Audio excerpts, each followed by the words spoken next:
Mark chapter 4. Again he began to teach by the seaside.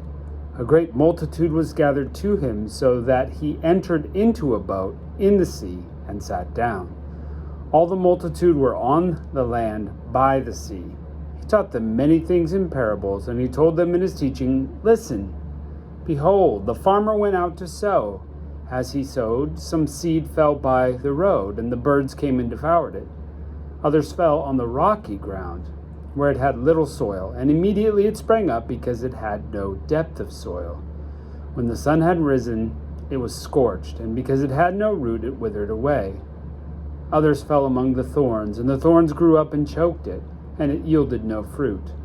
Others fell into the good ground and yielded fruit, growing up and increasing. Some produced 30 times, some 60 times, and some 100 times as much." He said, "Whoever has ears to hear, let him hear." When he was alone, those who were around him with the 12 asked him about the parables. He said to them, "To you is given the mystery of God's kingdom, but to those who are outside, all the things are done in parables, that seeing they may see and not perceive, and hearing they may hear and not understand, lest perhaps they should turn again and their sins should be forgiven." He said to them, "Don't you understand this parable? How will you understand all of the parables? The farmer sows the word. The ones by the road are the ones where the word is sown, and when they have heard, immediately Satan comes and takes away the word which has been sown in them. These in the same way are those who are sown on the rocky places, who when they've heard the word, immediately receive it with joy. Then they have no root in themselves, but are short-lived. When oppression or persecution arises because of the word, immediately they stumble. Others are those who have sown among the thorns. These are those who have heard the word, and the cares of this age, and the deceitfulness of riches, and the lust of other things entering in, choke the word, and it becomes unfruitful.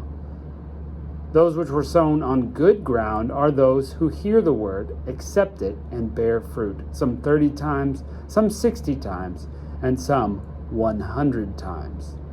He said to them, "Is a lamp brought to be put under a basket or under a bed? Isn't it put on a stand?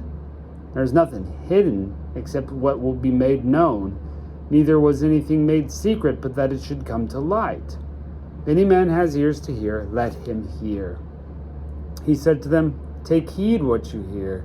With whatever measure you measured, it will be measured to you, and the more will be given to you who hear. For whoever has, to him more will be given, and he who doesn't have, even what he has shall be taken away from him." He said, "God's kingdom is as if a man should cast seed on the earth, and should sleep and rise night and day, and the seed should spring up and grow, though he doesn't know how. For the earth bears fruit by itself, first the blade, then the ear, then the full grain in the ear. But when the fruit is ripe, immediately he puts in the sickle, because the harvest has come."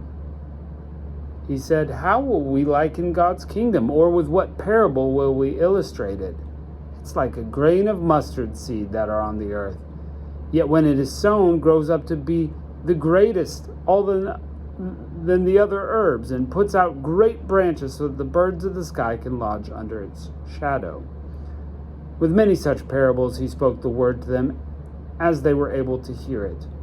Without a parable he didn't speak to them, but privately to his own disciples he explained everything.